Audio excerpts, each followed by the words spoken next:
बिस्मिल्लाहिर्रहमानिर्रहीम। This is me Mohammad Afnan Khan और आप देख रहे हैं एजुकेटेरिया बाई MAK। MDK 2025 के लिए सबसे बेस्ट या सबसे इम्पॉर्टेंट एरिया कौन सा है जिस पर काम करके आप MDK को क्वालिफाई करने की चांसेस इंक्रीज करवा सकते हैं। आज की वीडियो में हम इसी चीज़ पर बात करते हैं। देखिए, मैंने पहले भी बताया था कि MDK के लिए जो 3 चीज़ें सबसे इम्पॉर्टेंट है वो कॉन्सेप्ट क्लियरिफिकेशन है। आपका जो कॉन्सेप्ट है वो बिल्कुल क्लियर होना चाहिए।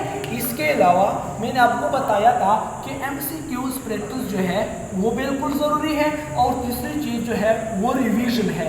यानी ये 3 एरियाज जो है, ये 3 चीज़ें जो है इस पर आपको सबसे ज़्यादा काम करना होगा।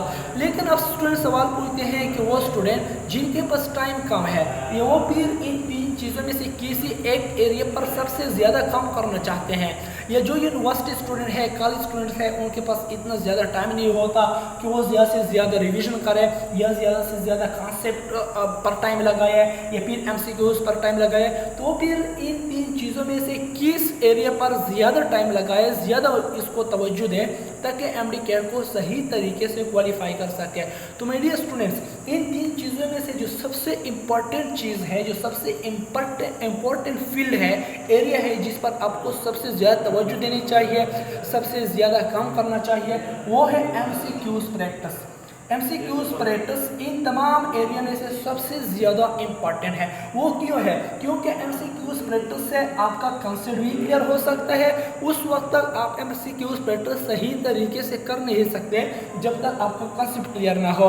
और फिर MCQs करते वक्त आपको काफ़ी सारे पॉइंट्स खुद ब खुद क्लियर हो जाते हैं। लिहाजा MCQs प्रैक्टिस का एक फ़ायदा तो यह है कि आपका कंसेप्ट क्लियर हो जाता है।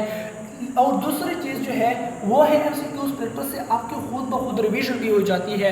मिसाल के तौर पर अगर आप किसी चैप्टर के MCQs करते हैं तो उस चैप्टर के मुतालिक सारे इम्पोर्टेंट पॉइंट्स आपको दोबारा से रिमाइंड हो जाते हैं। लिहाजा अगर आपने कॉन्सेप्ट क्लैरिफिकेशन, MCQs प्रैक्टिस और रिवीजन में से किसी एक चीज़ का इंतखाब करना है ज़्यादा टाइम देने के लिए, ज़्यादा अटेंशन देने के लिए, तो बेशक वो MCQs प्रैक्टिस है।